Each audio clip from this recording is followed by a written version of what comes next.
Yaaqoob boqonnaa tokko lakkoofsa 12 namni qorumsa isatti dhufu obsaan danda'e hagammadu qoramee erga ilaalame booddee jireenya isa Waaqayyo warra isa jaallatan abdachiise akka gonfootti argachuuf jira. Amen. Ka Waaqayyo nuti dubbatuuf kadhanna.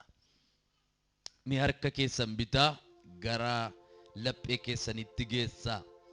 Isa mirgaa immoo gara Waaqayyootti ol qabadhaa. Amen, amen, amen, amen. Nafta'e rakkamanisa nama na godhe ayyaanisa. Nafta'e rakkamanisa nama na godhe araarisa.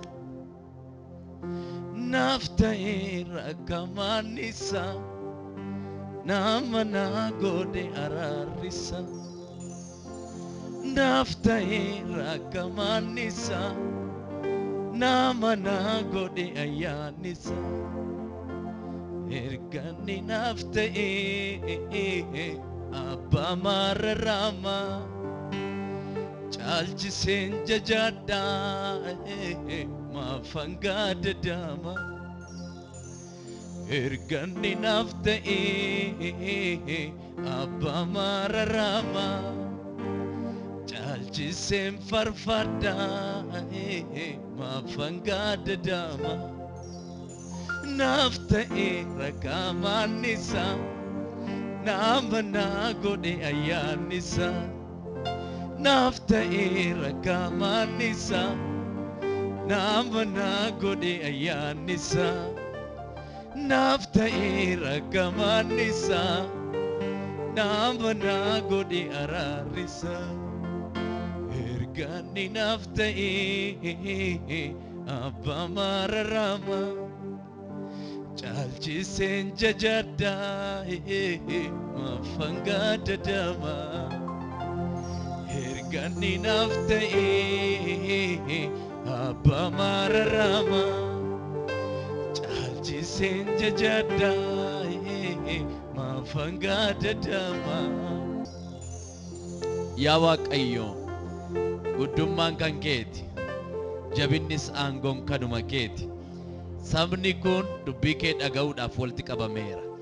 Ati araara kee gargaarsa kee isa seenaa jijjiiru sanaan gidduu keenyatti argame. Humni hamaan dhukkubni laficharra hin taa'in. Aangoo keessa olaanaa gidduu keenyatti mul'isi. Waan kana gootu hundumaaf si haa galatu. Qaa Yesuusiin ameen.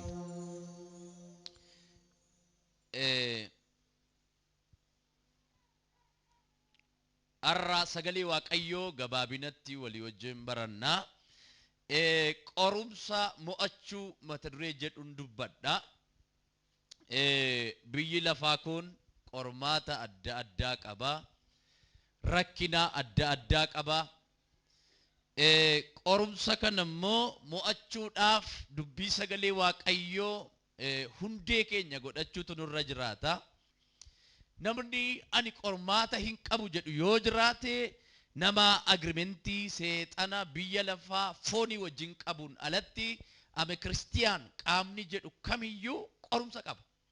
Qorumsa qaba. Namni ani gooftaa Yesuus Kiristoositti amana. Gooftaa Yesuus Kiristoosiin ani waaqessaa namni jedhu kamiyyuu qorumsi mana isaarraa fagaataa miti. Hin qoramu. Yooma har'a mataa bowwuurraa fayyee bor garaa ciniinnaa dhufa.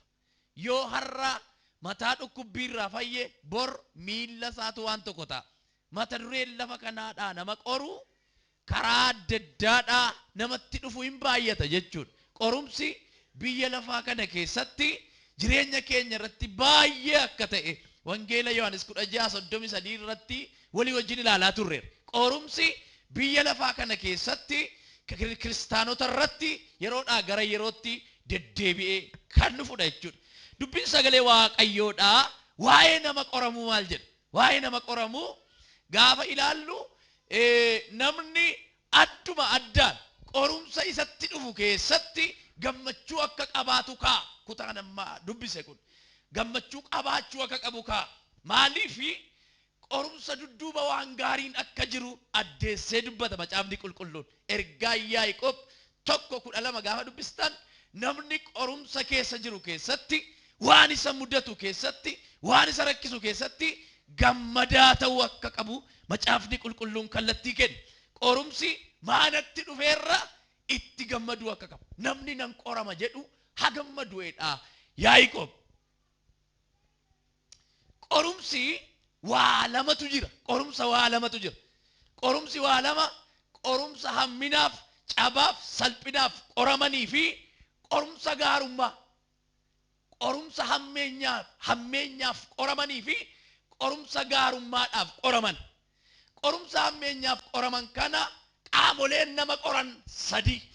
Qorumsa gaarummaaf qoraman garuu qaama tokkichaan qoramna. Qorumsa gaarummaa qaama tokkittiitu nu qora. Qorumsa hammeenyaa garuu wantoota sadiitu nu qora. Isaan kanan adda adda baasee dubbadhee namootaaf kadhadhee tarraa mataa seexanaa lafa laalchifnee galla. Yesuus kaleessas gooftaadha. Har'as achuma jira. Bara baraanis michuu haalli dha'ee iddoodhaan ganneedha. Nama isin bukkee harkaan qabaati har'a waatu jira jedhaani. Dadammaqeedhaani. Maqaan Waaqayyoo haa eebbifamu. Qorumsa iddoo lamattan kaa'e. Qorumsa iddoo lamattanire. Qorumsa hammeenyaaf qoramanii fi qorumsa gaarummaaf qoraman. Qaamni qormaata nama qoru waa lama qabatee gara keenya dhufa. Tokkoffaa hammeenyaaf, inni lammaffaa gaarummaadhaaf. Warri hamminaaf nama qoran eenyu fa'i? Waa sadii ilaalla. Hamminaaf warra nama qoran isa gaaromsee nama qoru dhuma irratti ilaalla. Yesuus gooftaadha. Har'a mataa qorumsaa kee warra hamminaaf sitti deeman gadambifneetu isa gaarummaaf sitti dhufu mana keetti moosifna. Qorumsi hamminaati. Qaama qorumsa hammeenyaa nu qoran sadan ilaalla. Tokkoffaa nama. Qaamolee hamminaaf nama qoran. Qormaata karaa meeqa qoramnan? Karaa lamaan qoramnaa inni karaa lamaan nu qoru enne. Warri kam? Warri hammeenyaa fi warri gaarummaa karaa lama nu qoru enne. Hammeenyaa fi gaarummaadhaan karaa lama qoramnaa enne. Amma kan nuti ilaalaa jirru warra hammeenyaaf nama qoran. Warra hammeenyaaf nama qoran. Maatiyos boqonnaa 22 lakkoofsa 15 amma 18tti wangeela namni qabateeru. Maatiyos boqonnaa 22 15 hamma 18tti. Qorumsa hammeenyaa kan nama qoran keessaa tokkoffaarratti maalidhaan? Nama. Waaqayyoo gooftaa. Akkasii dubbii kana dubbise. Yemmus warri Fariisotaa dhaqanii waan inni dubbatuun kiyyootti sagalchuudhaaf Yesuus irratti mari'atan. Eenyu irratti mari'atan? Yesuus irratti mari'atan. Maal keessa isa galchuudhaaf? Kiyyoo keessa isa galchuudhaaf. Hammeenyaaf immoo gaarummaaf. Hamminaaf Yesuus irratti mari'atan. Eenyu kan mari'ate? Nama. Macaafni qulqulluun qaamolee qormaata hammeenyaa kennan keessaa waa'ee namaa gaafa kaa'u akka irraa baqannu nama akka keenyaarraa akka baqannu kallattii nuu kenna. Namni qaama qormaata hammeenyaa dhiyeessu keessaa isa tokko. Seexanni gaaf tokko caammaan xaragadha muuziyeemii addiraasha fiilafiitiidha. Isa tokkotu amma seexanni jirti jettee yaaddaa jedhee na gaafate tajaajilaa akkan ta'e waan beekuuf. Maal jechuu barbaadde jedhe. Seexanni hin jirtu amma jedhe. Maal jechuu yaadde naa ibsiin jedhe. Waan seexanni itti jirtu sitti mu'e maalidhaan jedhe. Nama kireeffatteetu jedhe. Hojii ishee guurteetti laattee badde biyyaa jedhe. Amma seexanni ishee waldaa keessaa iyyitu muudii manutti qabatti malee seexanni baddeetti jedhe. Amma seexanaa'ee waldaa keessa kan taa'u nama jedhe. Ameen. Seexanni ajandaa hojii ishee akka durii mandara meeqa labdee waldaa meeqa labdee biyya meeqa dhattee ajandaa ishee diriirfachuu of dadhabsiisuu dhiifteetti jedhe. Nama kireeffatteetu hojjechaa jirti. Har'a kan ajjeesaa jiru eenyu jedhe. Har'a kan salphisaa jiru eenyu jedhe. Kan maqaa wal balleessaa jiru eenyu jedhe.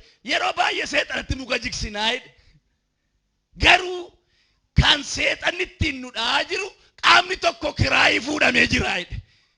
Inni immoo nama akka ta'e dubbata. Amma seexanan dadhabne naman dadhabedha. Tucaamaa naa xaraguuti. Namni qodaa seexanni kireeffate ta'eera jedhee xumuree dhumarratti.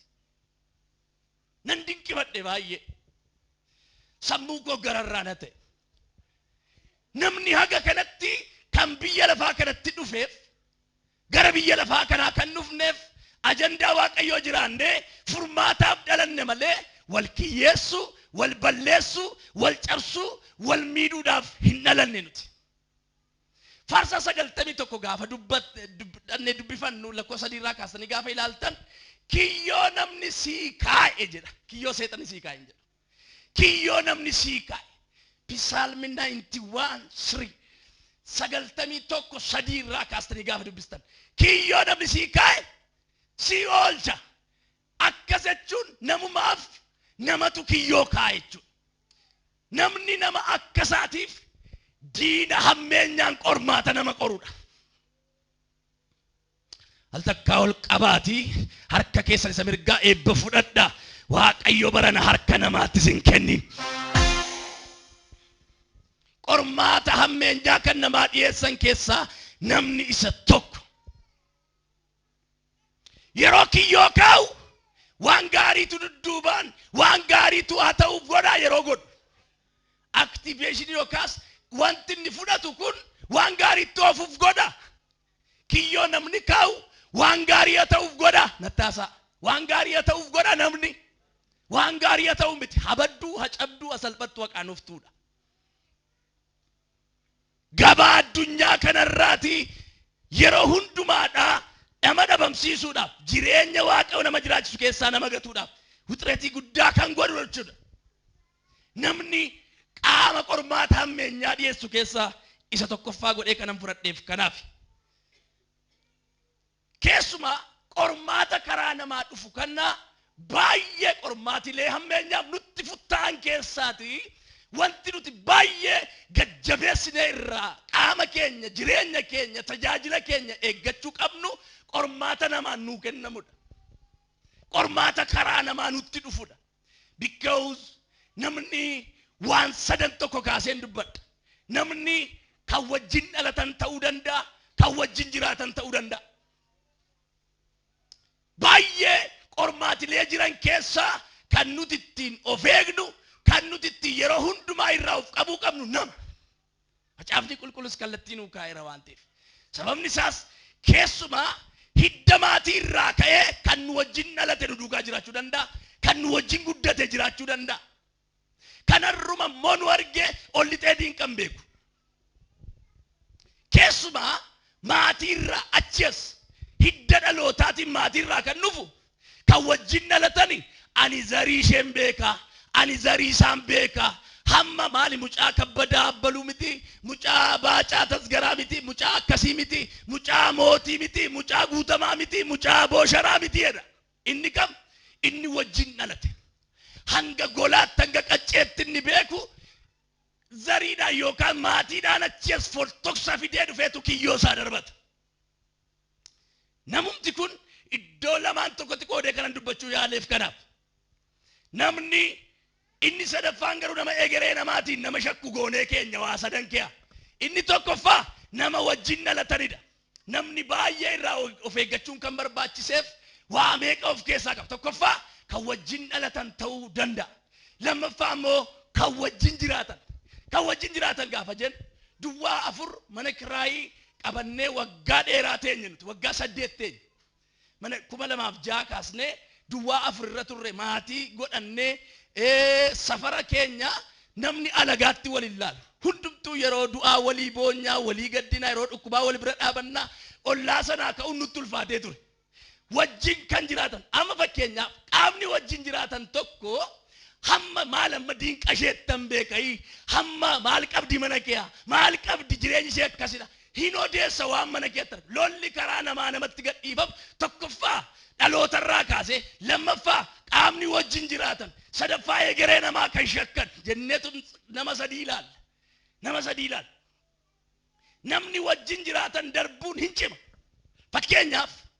fakkeenyaaf ammatu tokko jajjabaatee makiinaan bitatu jedhe maal si wallaallee kiraayima manaa nama kaffalachuu dadhabde miti ati jedha inni kam inni har'asaa wajjin jiraachaa jiru nama kiraayima manaa kaffalachuu hin dandeenye miti jedha kiyyoo namni kaa'u karaalee adda addaa bal'ifnee ilaalutu nurra jiraata kiyyoo namni kaa'u irra darbuudhaaf of eeggannoo cimaa nu gaafata kanan jedheef waa meeqa of keessaa qabdi jedheera.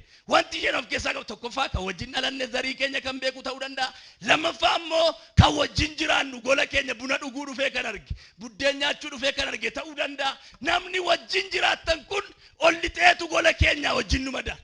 Abalukkoo nama guddaadhaam yoo namni jedhee kaasu maal wajjinan jiraachaa jiranii abalumni waldaa makkasiimini maalani gola saakoo keessan beekame biifee tokko malee maal qaba qumsaatinii tokko malee maal qaba kiraayii manaa amma waan kaffalatu iyyuu ali booliqiina bira dhufa jechuu danda'a inni wajjin jiraata. Silazii lolli hadheeffamee dhufu karaa namaa dhufu sun baay'ee of eeggannoo cimaa kan barbaadan jedheef kanaaf of eeggannoo cimaa barbaada kanan jedheef kanaaf.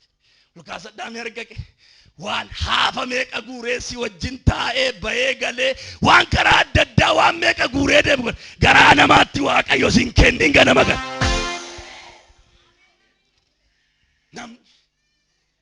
namni qormaata hammeenyaaf inni nama qoru keessa darbuu waan ulfaatuuf keep yourself jenna ganama kan eeggannoo gochuutu isinirra jiraata.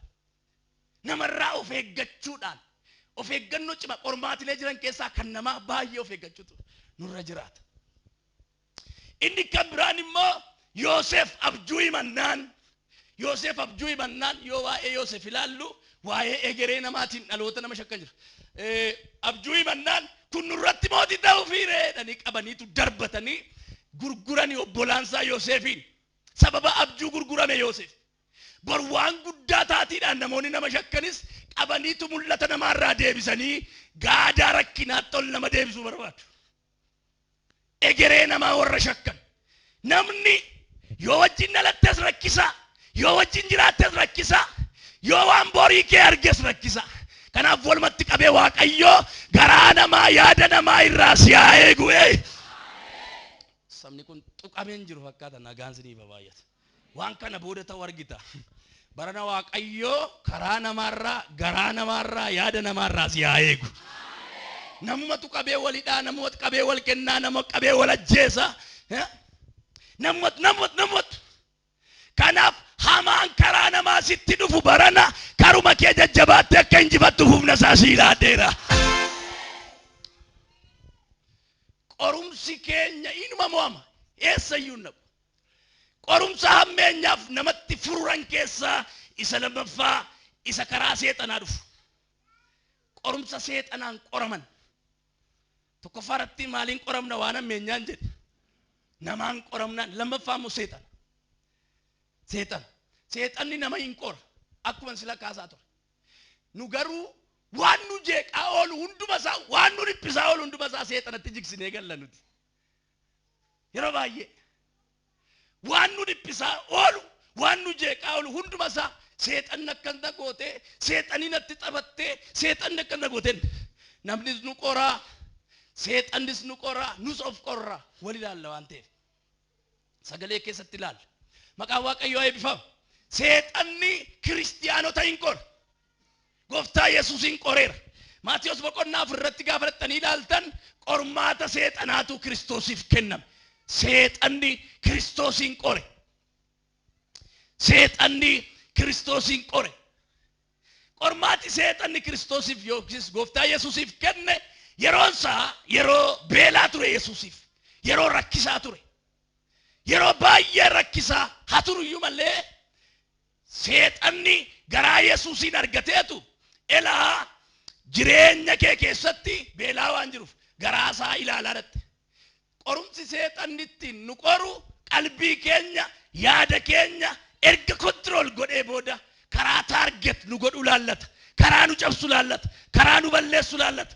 Seexanni Yesuus beelaa akka jiru erga hubatee booda dhagaa kana fuudhiiti daabboo godhi nyaadhu jette.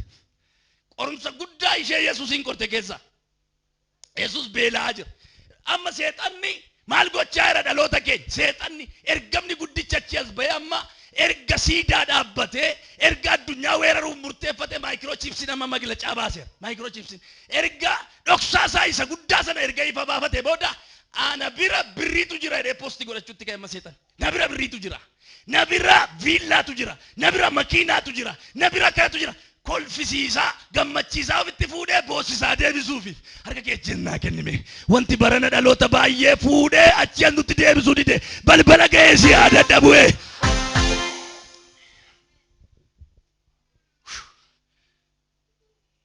Please gana hamma mormaatti wanti nu tawaagga waan jiruuf be strong. Kiristiyaanonni keenya jabaadha. Yoo Waaqayyo umurii nuu kenne bara ani mootummaa qabadheera jedhee seexanni mootummaa qabadheera jedhee lallabsu yeroo nachas bee maglacaa kennu sana keessa Yesuusitti addan ba'u nama jedhee morma kennu barbaada. Silazii seexanni hin qoranam. Maal godhan fedhii namaa irratti hojjeta.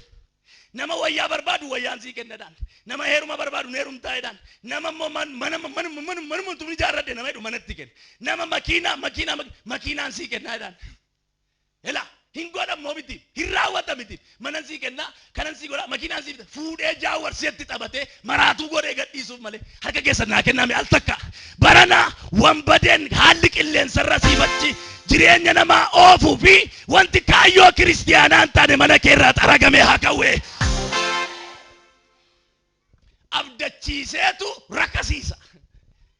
Dubbateetu iddoo dhaabbateetu gaddisiisa. Kakaan seexanaa raawwatamee hin beeku. Kakuu seexanni nuu raawwatamee hin beeku. Sobee jajeenu jaji'a. Sobee jajeenu fuudhee cabsee gadi nu gata. Sobee ofitti nu qabee achi siqee allayyaatti nu gata. Jalqaba afaan tola qola nurraa baasee gadi nu gatuudha dhumarratti. Injii labaggoo ayidellem. Gaarummaadhaaf miti. Qormaati nuti seexanaan qoramnu yoomuu karaa badiisaati karaa du'aatti nu oofuudhaaf ababbala sobee afaan mi'eeffatee inni nutti dhufutu nu goyyomsa malee. Hammeenya malee gaarummaa of keessaan qabu qormaanni seexani nu goru. Waaqayyo warra mana isaanii irraa yaada hamminaa dhangala'ee faccisaa bulan nu haa godhu. Gatiitti nama simbiraa keessa dhaati. Iddoon naqu namni gatiitti nama simbukee keessa dhaati. Lameedhaani. Seexanneedhaani. Dhufee si yaada bu'eedhaani.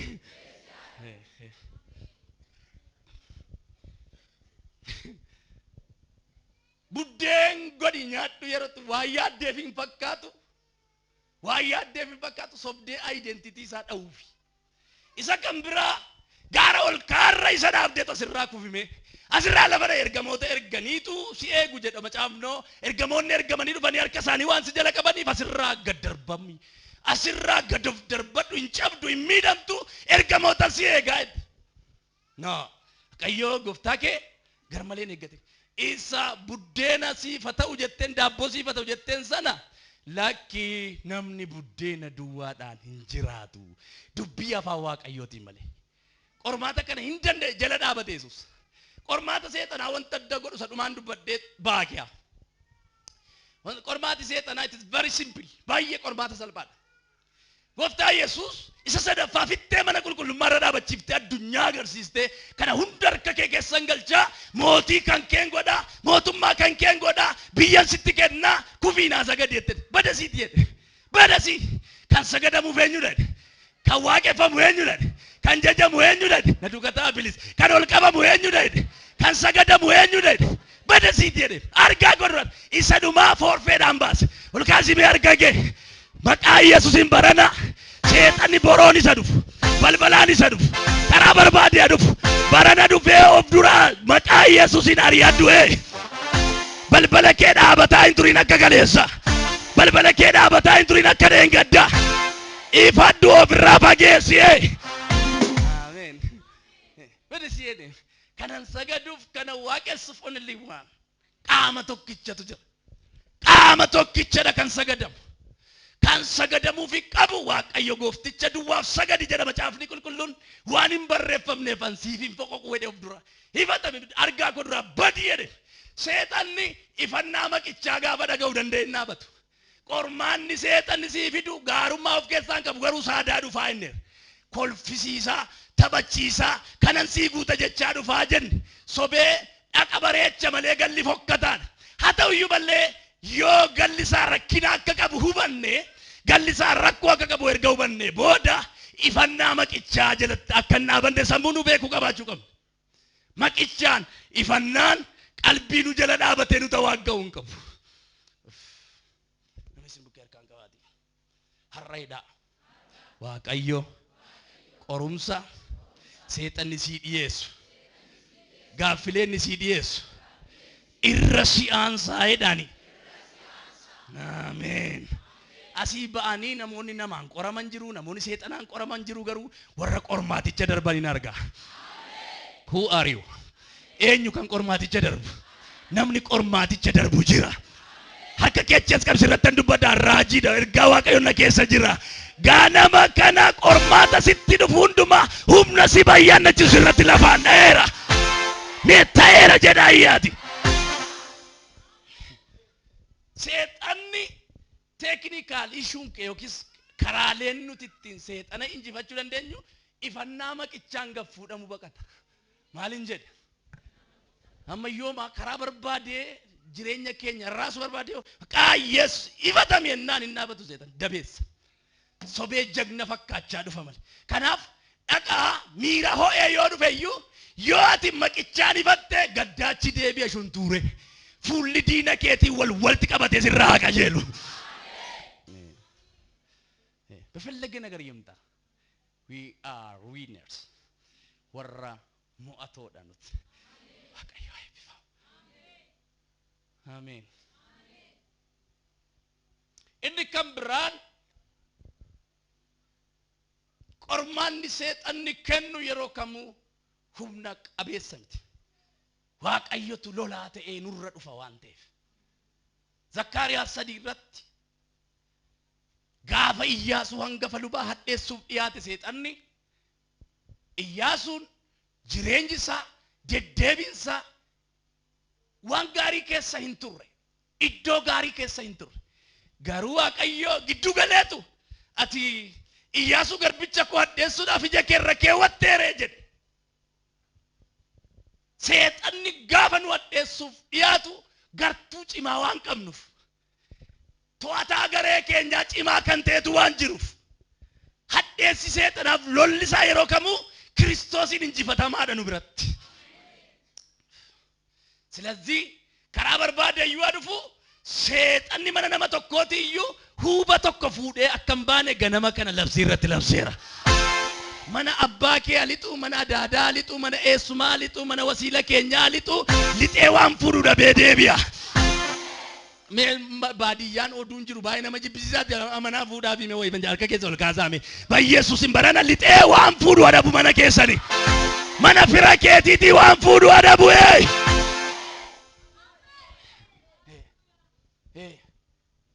Yeroo hunduma hadheessu, balleessu, ajjeessu dhufa waan ta'eef Waaqayyo walitti qabee nu haa gargaaru. Tokkoffaa qormaata namaati, lammaffaa kan seexanaan. Isa sadaffaa kana xiqqoo dubbadheen darba. Isa sadaffaa qormaata ofiin of qoran. Qormaata ofiin of qoran.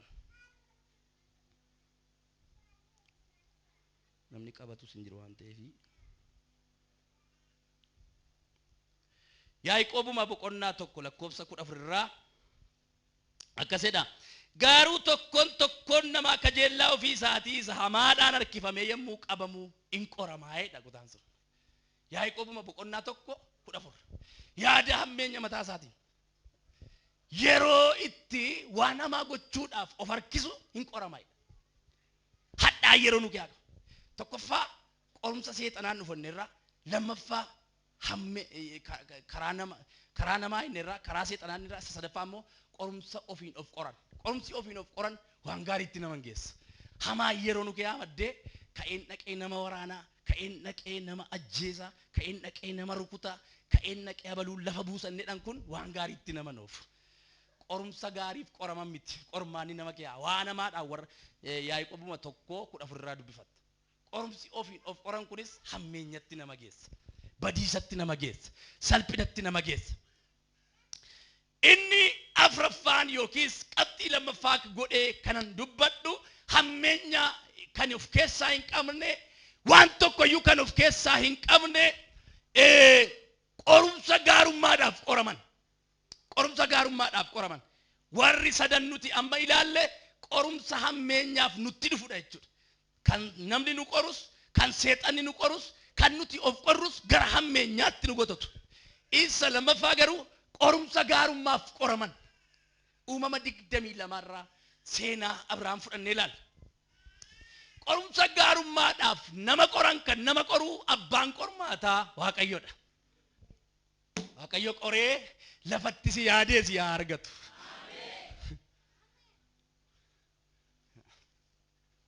Qorumsi Waaqayyo nama qoruu labaggoona. Qorumsa gaarummaati. Gaaf tokko dhala tokkicha waggaa dheeraadhaaf dhabee argate naa kennee Waaqayyo Abrahaam.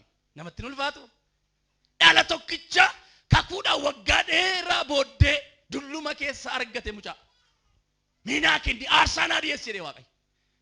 Jalaa badduu baasuufi kennee harkaa fudhachuufi maal mattaasaa bilis kennee harkaa fudhachuufi